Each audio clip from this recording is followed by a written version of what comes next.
I still remember the courtroom doors swinging open like the gates of hell, the bailiff's voice booming my name as handcuffs bit into my wrists, and the flashbulbs popping like gunfire from the press gallery.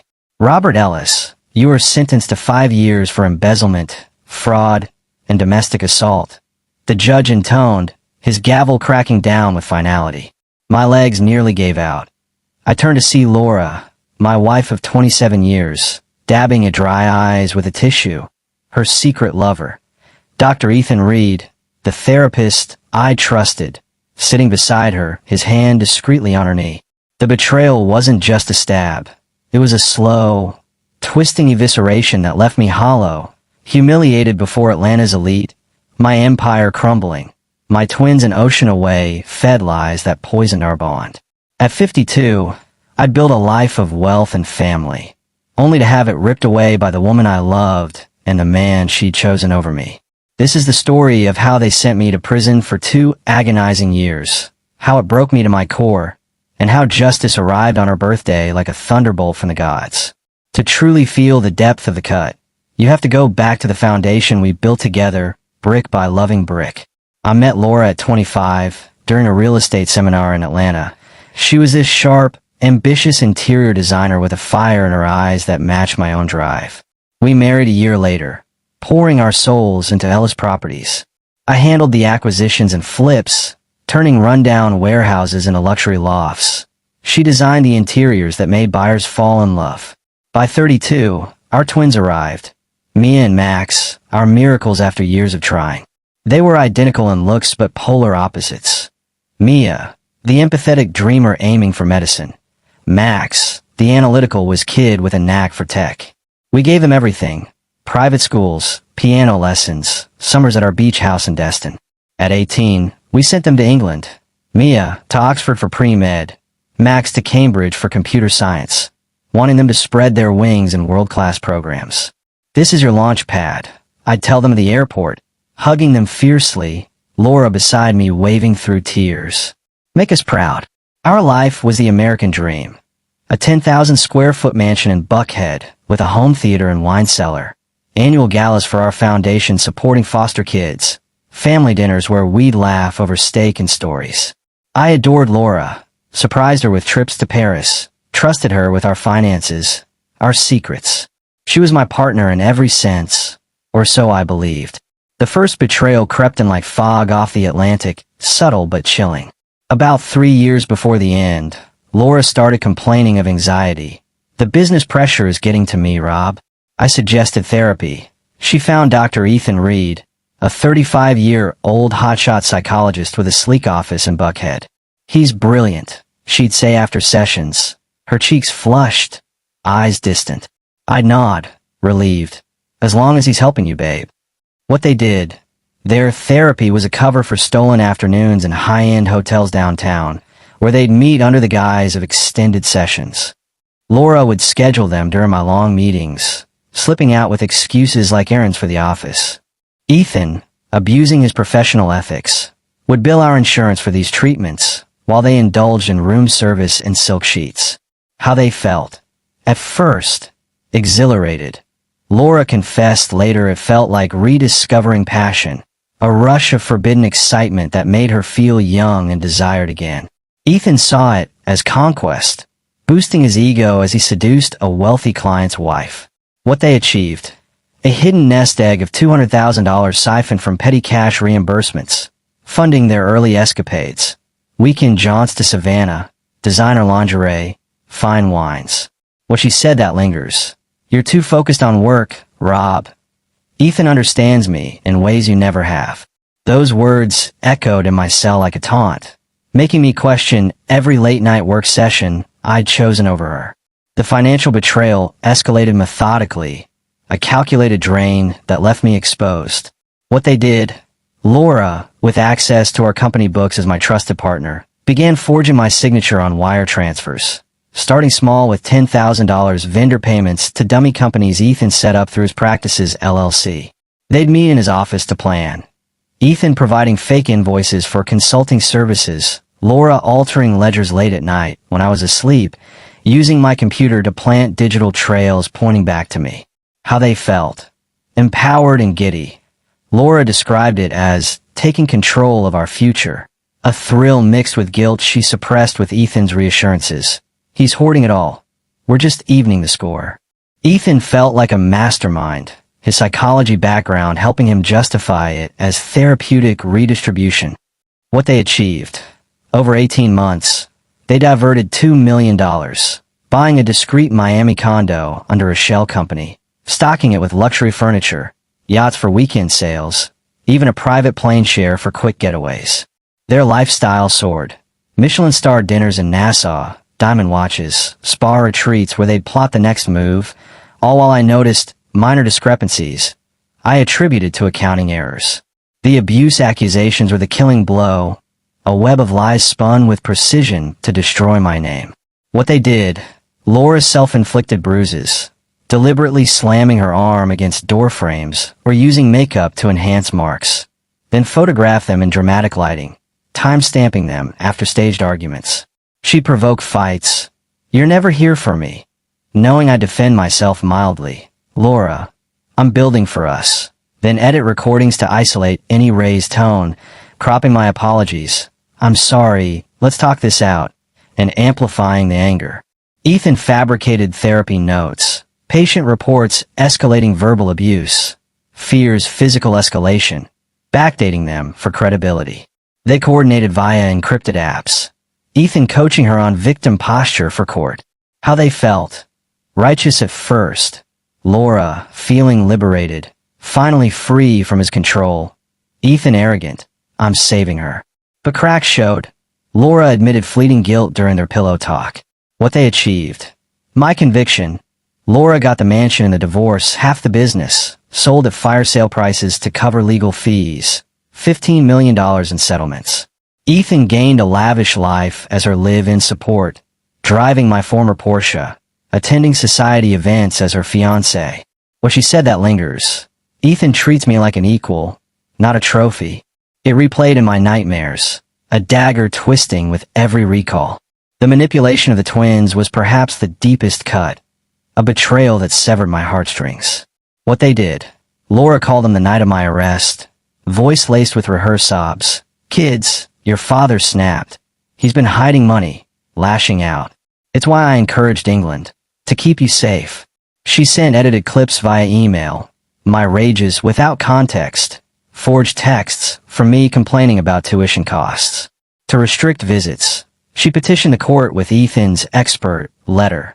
Contact could traumatize the children given the abuse. Approved, limiting us to supervised calls she monitored, interjecting, don't listen to his denials. He's manipulating you too. How she convinced them. Half-truths wrapped in emotion. He changed after success, became greedy and mean. Ethan helped me see it. The twins felt torn, confused letters to me. Dad, Mom says you hurt her. We want to believe you, but the evidence. What they achieved. Emotional distance. The twins focused on studies, but haunted Mia's grades dipping from stress. Max withdrawing into coding. Laura gained their sympathy. Mom's the victim. They thought, sending her care packages while my letters went unanswered. Prison was hell.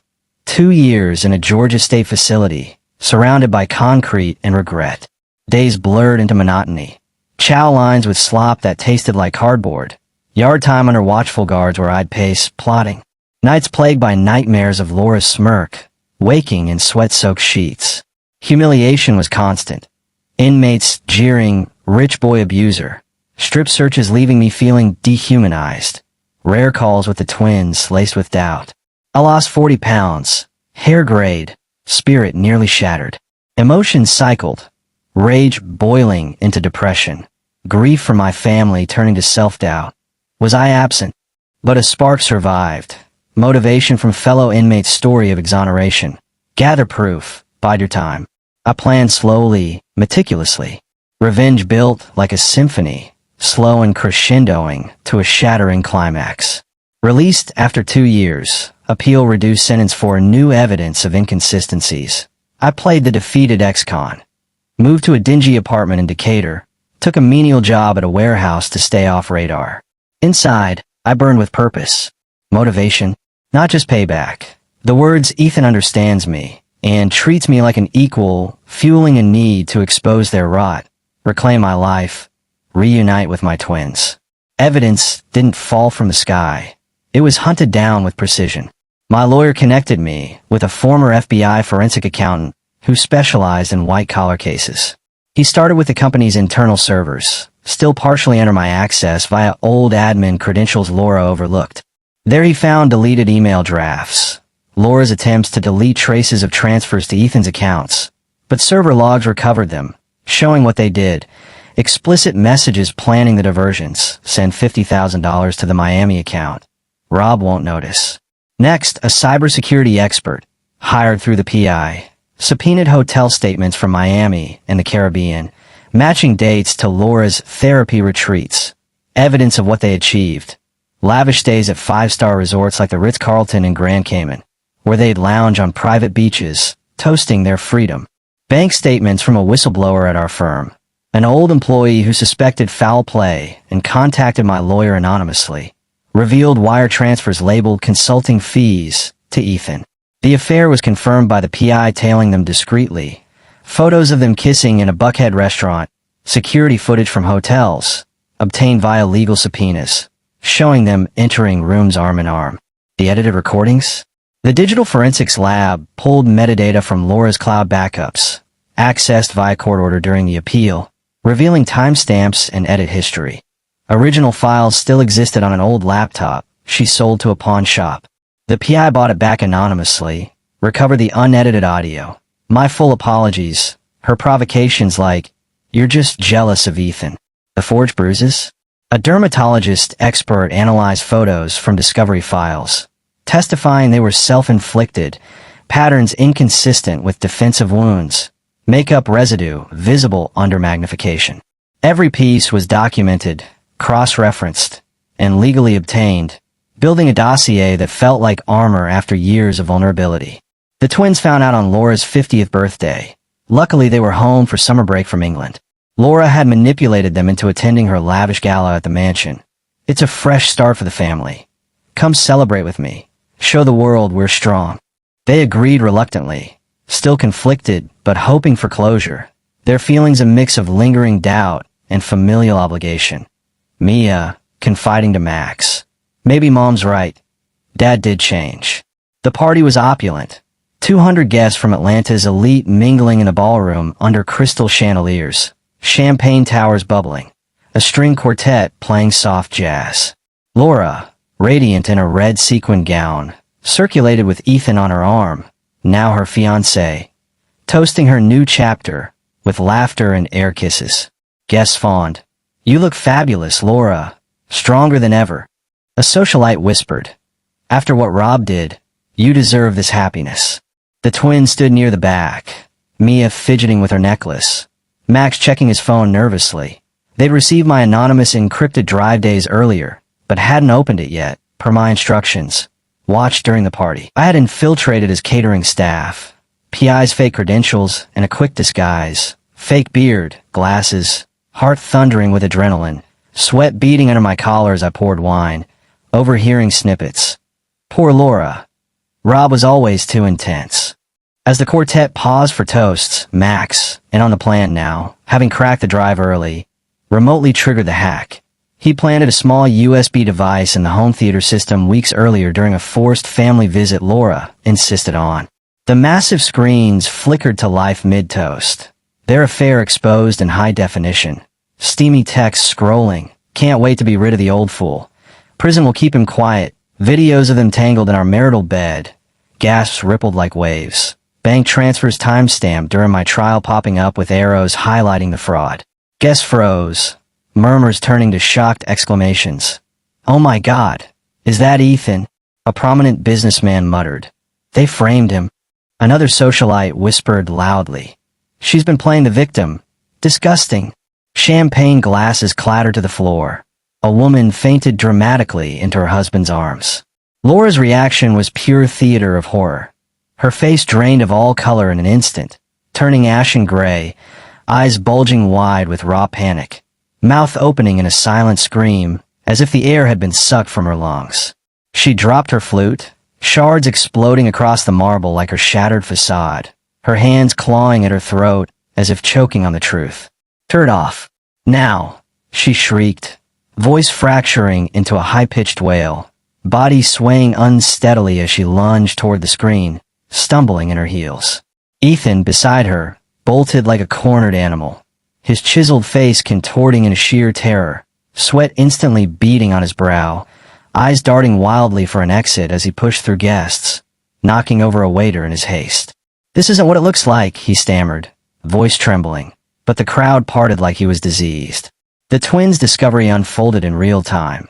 Mia gasped, hand flying to her mouth as the evidence played, tears springing to her eyes. That's all lies, she told us." Max, face hardening with fury, shouted over the chaos. "You manipulated us, Mom. Dad was innocent." Their feelings erupted, Mia collapsing into sobs of betrayal and relief, hugging Max as guests turned to them with pitying looks. "Poor kids. How could she?" a guest murmured.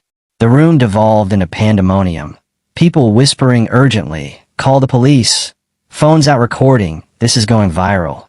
A prominent O declaring loudly, "I've done business with Rob. He's no abuser. This is fraud."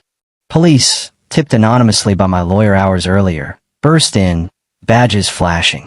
"Laura Ellis and Ethan Reed, you're under arrest for perjury, conspiracy, fraud, and witness tampering." Cuffs clicked. Laura's final glance at me, eyes filled with defeated horror, mascara streaking like black rivers, whispered, "Rob, how?" Ethan blubbered excuses. "She made me do it," his voice breaking as reality hit. The downfall was swift and total. What they did, orchestrated a frame-up born from greed and lust. Laura initiating the affair for excitement, Ethan joining for the wealth, together plotting my destruction to seize assets without divorce mess. What they achieved temporarily, Laura lived like a queen in the mansion, hosting parties, traveling first class. Ethan quit his practice for a consulting gig funded by embezzled money, driving luxury cars, basking in her adoration. How they felt during downfall. Laura, utter devastation, her poised demeanor crumbling into hysterical sobs in custody, face puffy and defeated. Ethan, panic turning to bitter regret, his arrogant charm evaporating into whimpering pleas. People's reactions lingered, former friends shunning them, headlines screaming, Atlanta power couple exposed as frauds, society gossip mills churning. She played us all. What a snake. Justice served cold in a packed courtroom months later. Laura got 8 years in federal prison for masterminding. Perjury, lying under oath about abuse, embezzlement, diverting funds, witness tampering, manipulating the twins and Ethan. Her face during sentencing, ashen, eyes downcast, lips trembling as she begged, "I was lost. Please, mercy for my children." The judge, stern-faced, "You destroyed a family for greed. No mercy here." Ethan, 5 years, plus license revocation, his expression a mask of shock, mouth agape, muttering, "This can't be happening," as cuffs reapplied. What was taken? The mansion, half the business, $25 million liquidated, my reputation. What returned? Full restitution. Company shares, the house, $10 million in damages. Charges against me dropped, record expunged. The twins? Devastated at first. Felt guilty for believing lies. Angry at Laura's manipulation. They moved back to Atlanta. Mia switching to Emory's med program. Max joining the company as CTO.